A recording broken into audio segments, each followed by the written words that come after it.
Hello, Sparrows. Hello, Sparrows. Welcome to Matters of the Heart Monday. Yes, yes, yes. Matters of the Heart Monday. Welcome to the room. I am Valerie Miller of the Valerie Miller Double Fold. This very moment, you have opportunity to change. And it's Matters of the Heart Monday. So, welcome to the room. Come on in, get comfy. We're going to be talking about some unfinished business tonight. Unfinished business. And unfinished business looks in a multitude of ways a bit differently for me and you. And, you know, it just depends on how you go about looking at what the unfinished business is. And of course, every single week I'm coming from how I became fabulous and a lady all the time. So this is where we're going to be coming from and pulling from chapter 42. So that's where we're going to be coming from tonight. So hopefully you all are having a fabulous day and all is going well. Hi, Veronica Morris. Phyllis, hey, cousin, how are you? Judy Bracy, thank you for joining the room. Can you guys hear me very well tonight? Because I think I'm going to be projecting just a little bit louder tonight. I'm using my desktop versus any of my tablets or anything like that. So, like I said, I haven't talked a whole lot about the unfinished business when it comes to the book. And I've kind of jumped around with different chapters and things like that. However, things tend to change in life and pop up in life where we have to reflect back on what are some of those unfinished business situations when it comes to relationships. And of course, coming from this book, it stems from who I became after losing my children. More so, this book is emphasizing more around Nicholas, the son that I lost. So, and that's around 27 years ago. So, looking at it from that standpoint, the unfinished business comes from the father. Hmm. I don't usually talk a whole lot about who he is, or shall I say, was at that time. However, tonight I'm going to delve a little bit more into it. Now, coming from this particular chapter, because of course we're not having a guest tonight, it's going to be times I'm not going to have guests on because I want to have one on one engagement with you myself.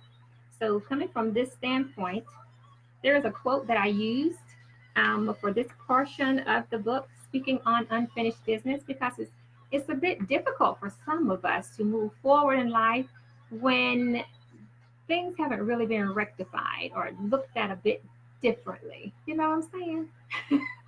You really have to reflect on what you consider to be unfinished. Is it something you can live with? Does it change scope of your life? And for a lot of us, it does. And little did I know, it changed me drastically in my life and just wasn't pretty much aware of it until many years later when I start asking questions and why am I attracting this person? Why am I dealing with the same things? Because it's things that you need to deal with. So, coming from that standpoint, the quote that I have reads, owning our story and loving ourselves through that process is the bravest thing, by Brene Brown.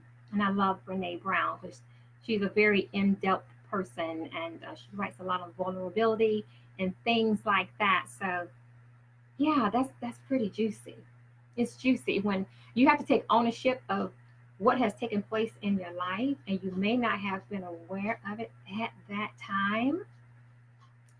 Think back to the times when you have had some unfinished business in relationships past. Was it easy for you to get over? Did it take time for you to get over? Have you gotten over it? That's the question. Have you gotten over those situations? And if you haven't, has it affected relationships moving forward? Does it affect you today? Look at it for what it is. Look at it. Kind of delve deep into what has spirals or taken place in your life that's affecting you right here, right now, today. Now, I can graciously say that, in my mind, I moved forward. I mean, I wrote the book, right? I wrote the book, I delved into it, deal with clients due to it, a number of things. However, unfinished business is just that, it's unfinished when there are some things gone unsaid, things that have needed to be said. Is it something that you still feel it necessary to do? Has it affected your life to the point to where you want to do it and haven't been able to do it? You don't know where this person is. You haven't seen them in a very long time. You've lost touch. That has been the case for me. That has been the case. I haven't seen Nicholas's father in about 27 years. 27. However, in the past year, he's resurfaced. That's all I'm going to say about that.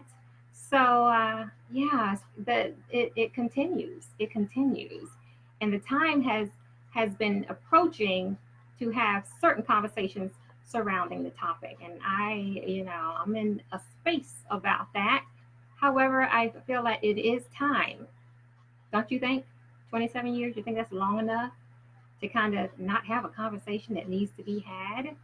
Never, think back to of where you were 27 years ago, where I was 27 years ago at 24 years old, 24 at that time. And that amount of time, and then today, not the same. I'm not the same person. I don't think the same way. And the same can apply to him, and the same applies to you. But you have to look at it for what it is. How is it affecting your life? How is that taking place? But God. That's right, Veronica. But God. And in all honesty, I don't know even how to feel about it. I really don't. I'm grateful because I know the time has come and it's necessary to have that conversation about then and now. It's going to be very interesting. And of course, only God could have resurfaced this or made this possible to take place at this time in my life and his. So I'm looking forward to it. And then again, I'm not, because I don't know how I'm going to feel in those moments. I really don't. I don't. When I haven't seen you face to face in that amount of time, that's really intense. It's intense. However, like I said, very long past due. It's been forgiven. Everything's forgiven. I don't love him any less, but that's my first love. Don't love him any less. The love is going to always be there. However, at the same time, you have to deal with emotions and think about how your emotions have changed. Are they still there? Looking at it for what it actually is, right? So I'm going to read just the first paragraph of Unfinished Business, not to give too much of it away, because I'm going to be doing a promotion with the book here on Facebook, probably by the end of the week or early next week, because I have an event surrounding it, and I would like for you all to read. For those of you who haven't read the book yet, I would like for you to read it and participate in the Q&A, just to give some insight, because dealing with other people I've had with clients and friends, family in the past that has similar situations of this very same thing. Not exact, but close enough that warrants. And realistically, it's the whole point of me doing what I do. I heal hearts, because when your heart is broken, it takes a lot to repair that, especially when it's been broken into a million pieces by someone you never thought would be the one to break your heart into a million pieces. And then you have to restore yourself, your relationship with God. That's what it was with me. That's where the whole fabulous piece of the book comes from. Not fabulous in myself, is how I became fabulous through Christ and what God has done to get me through all of these emotional woes, ups and downs. But that's where it basically stems from with the unfinished business, because with him being the love of my life and then going through all the ups and downs, it just spent out into other situations and relationships when it comes to father's passed. So looking at it for what it actually is that in depth. Am I still in that same place today? No, I'm not. I moved on. Once you forgive it, you go forward in your life, whether they're in your life or not. That is what makes the major difference. But like I said, I'm going to read just that first paragraph when it comes to chapter 42, unfinished business. And this is how it goes. Losing a child is unimaginable and heart shattering. You never expect it to happen to you, but when it does, it takes an astronomical amount of courage to let them go. I'll admit it was the hardest thing I've ever had to do. When I heard the news that Nicholas had passed due to strangulation of my umbilical cord, my heart stopped beating. I was in such a fog and checked out in disbelief. Little did I know, I died that day also. And that was April 19, 1992. 1992. And 93 is when it happened. So, looking at it from that standpoint, if you've ever lost a child, you know what I'm talking about. However, if you haven't, I don't ever want you to feel that. I don't. And to go full term and then to lose him the way that I did, and then having the rift between, his dad, even prior to that, that was a lot to lose at the time. It was a lot to get the surprise of him. First of all, the surprise, and then to share that with the father. And then we are not in agreement with that. And that's where I'm going to leave it because you get more of the juice in that when it comes to book 3.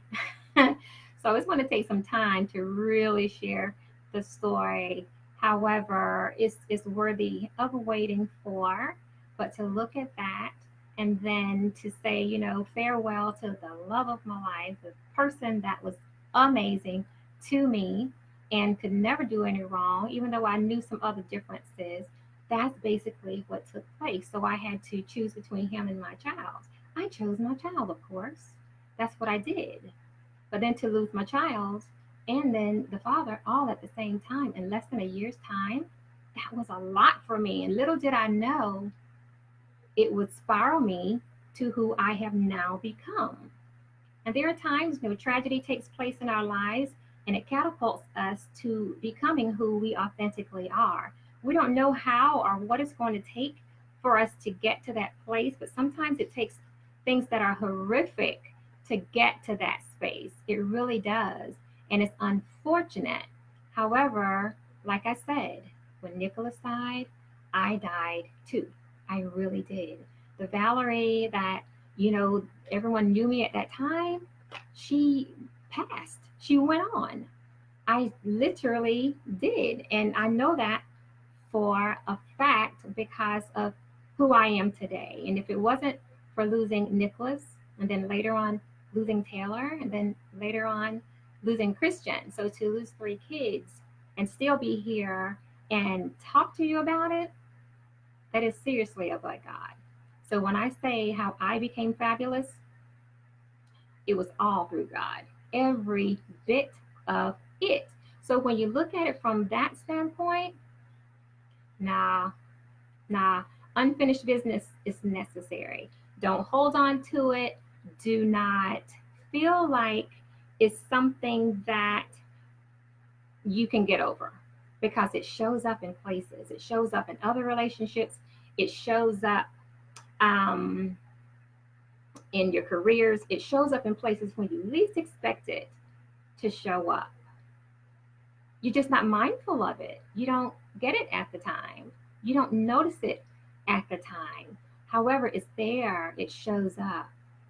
And so that's why I felt it was necessary to bring up that particular chapter tonight. Unfinished business. And you really think you're over it for the most part. I know I did. And until I talked to him. When I talked to him, it was like, woo! Everything I thought that was done wasn't. It wasn't. It wasn't. Not at all. Not at all. And there has been some communication in the past year but we still haven't laid eyes on each other physically, face to face, in the same space. And that time is drawing near. It really is. And I have prepared myself, and I know he has too, because there's going to be a whole lot of emotions taking place, tons of emotions to take place. And no better time than right now to do that. It's no greater time than now, especially with writing and knowing that so many other things are going to be coming out, is vital. Conversations has to be done. There's no way around that. It really isn't. Welcome to the room, Mario McCullum. Good to see you.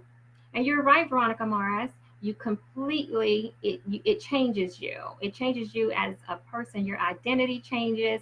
Your life changes to the fact of where every dream and every idea that I thought I would have for my life changed the moment I found out about Nicholas. So everything, my plans, everything turned around. Everything turned around. And then to make those types of plans for a life, and then all of a sudden, no warning, he's gone to go full term, and he's gone just like that. Doctors can't explain that. It was just something that happened. It happened. So what are you supposed to do? You can't do anything about that. And it just takes you to places of where you have to dig deeply within yourself.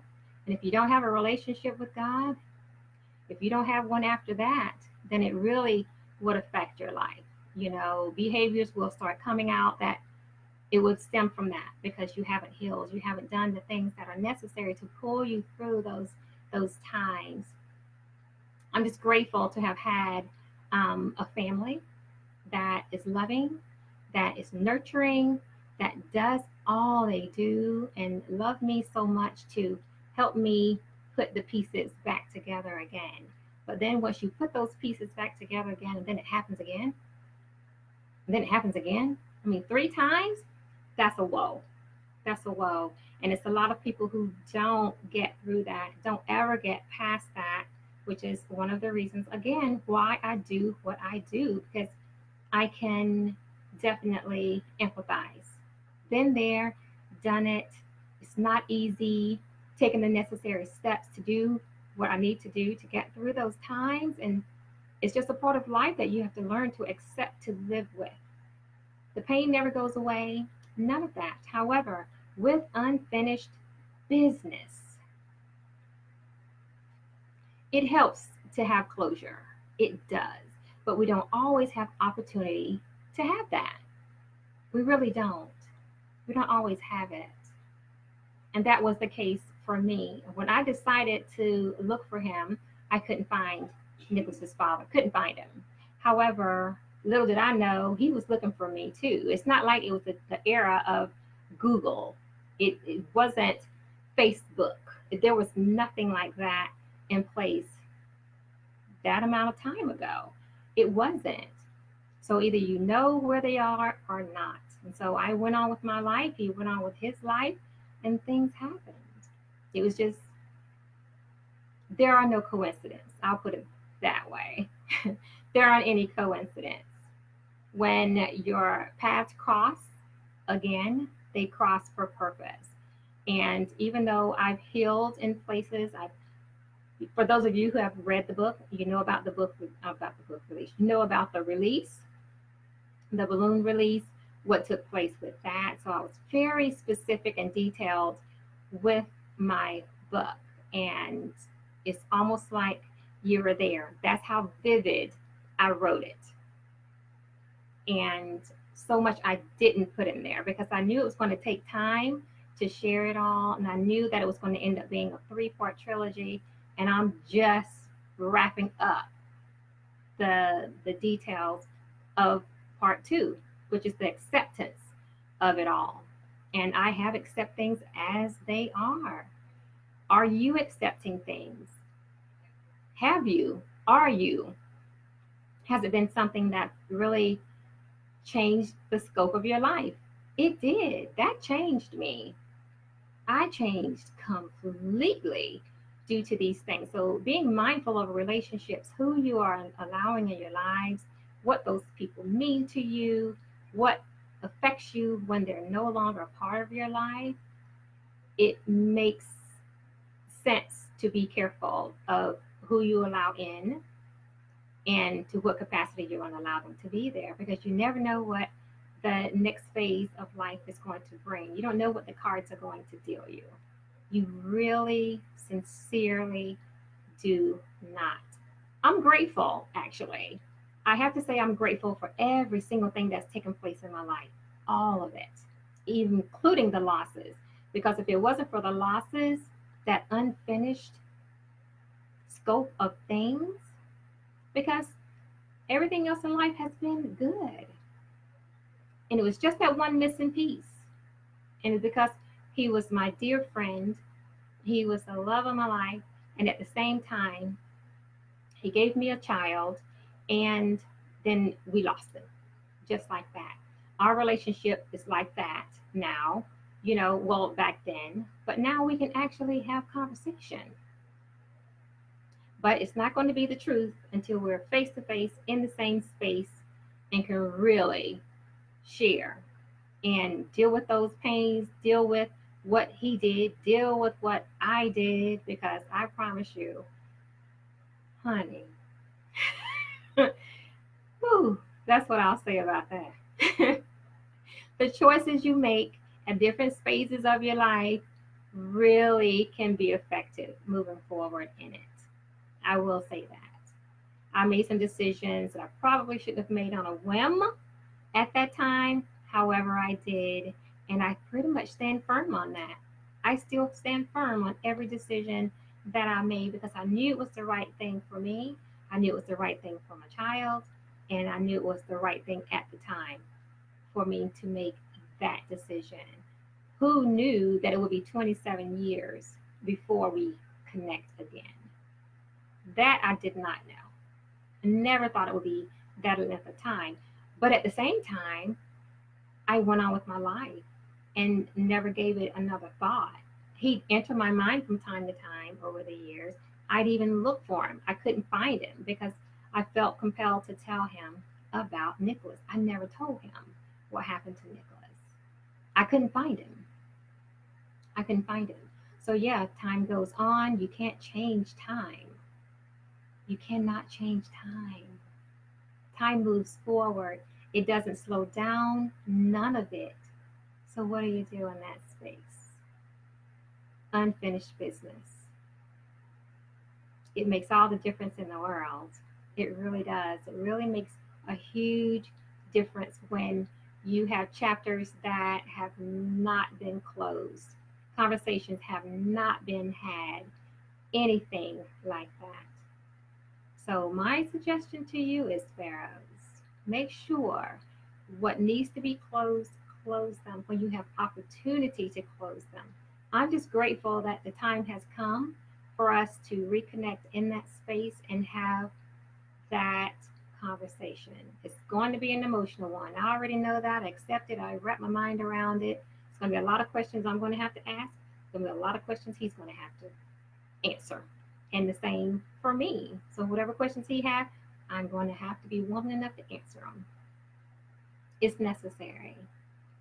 I released Nicholas not once, but twice. I had to release him. Once by myself, the secondary time with my family because I didn't include my family the first time. So now it's going to end up being a third time because that's what his dad wants. He asked me to do that with him because he wasn't there through any of this process, any of it. So for me to have to tell him that over the phone, that was tough. That was tough to do. And now we have to deal with that. It's not something you can put a bandage on because it's real life. It's real emotions. And the moments that I had with Nicholas, he never had. He won't ever have. He won't ever have that. So, how do you take unfinished business? Is there unfinished business in your life? Doesn't matter the relationship. whoever is with, finish it. Finish the business. It's necessary. Respect yourself enough to do that. Respect them enough to have that type of closure. Because as long as it's wide open, it's never going to be done. It's never going to be done. Now, I put a quote up on my timeline just before going live tonight saying, we will always have unfinished business. It's going to be always, and I say always in that sense because we're still friends. Even though all of this time has gone by, we are still friends. I don't know how it's going to be when I see him, lay eyes on him, like that in face-to-face space. It's one thing to have FaceTime. It's one thing to talk on the phone. But when you are eye to eye with somebody and to have this type of history that goes that far back, I mean, I've known him for 30 years, over 30 years. So we were friends, always have been friends. So it makes all the difference in the world. So my suggestion to you is, Sparrows, if you have business that's unfinished, finish it. Do not hold on to that any longer. Close the doors, move past it, accept your responsibility in it, allow them to accept their part in it so you can fix what's broken, bring it all back together, or separate in peace. That's the juice. That's all I want to say about it tonight. I knew I was going to have to write about it. Yeah, that's coming. But I didn't share a whole lot in that book. Not the first book, because it wasn't about that. But everything underlines come from a four-letter word, LOVE. I'll say it over and over and over and over and over and over again. Love has different faces. It has different places that we hold it in our hearts. And it's different layers of it with certain individuals in our lives. There are some people that affects us for a lifetime. There are some that we can just get over and not think twice about it. And there are some that hangs around and lingers forever, which means they really mean something special to you. And that's the type of a relationship we had. So even though all of this took place, we are still friends at the end of the day, and just have to be two responsible adults to get that situation laid to rest and let our son go together and let that be done. Let that be done with it. So I'm pretty vulnerable. I'm very transparent. I talk to you and I give it to you straight. But when it comes to dealing with matters of your heart, don't fool yourself. Be honest about everything that takes place in your life, and the people that are in your life. Value them, respect them, allow them to do the same for you, and then move on. Just move on in your life. That's all I can say about that. And be sure to close chapters that needs to be closed, because unfinished is never going to feel good. It doesn't feel good. It's incomplete. You don't feel good about it. You want it to change. And when you have opportunity to change it, change it. But for me, like I said, it went 27 years of unfinished business. And now I'm faced with having to deal with that. And I'm so grateful that the time has come to deal with that. So that's the juice that I'm going to share with you, coming from chapter 42 of How I Became Fabulous and a Lady All the Time. I knew tonight was going to be short and sweet.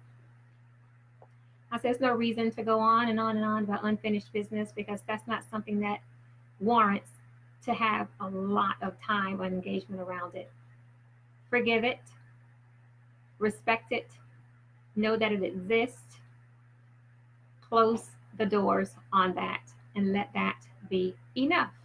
So I want to thank each and every person for coming in the room with me tonight, and know for certain is purpose behind that. Hi, Maddie. Is purpose behind that. Come here, girl. Is purpose behind that, and then letting it be what it is. Okay, give me a hug. Now get out of view. Get out of view. So that's pretty much what it is. And close chapters that needs to be closed. Do that for yourself. It's going to be the greatest gift that you could possibly ever give to yourself.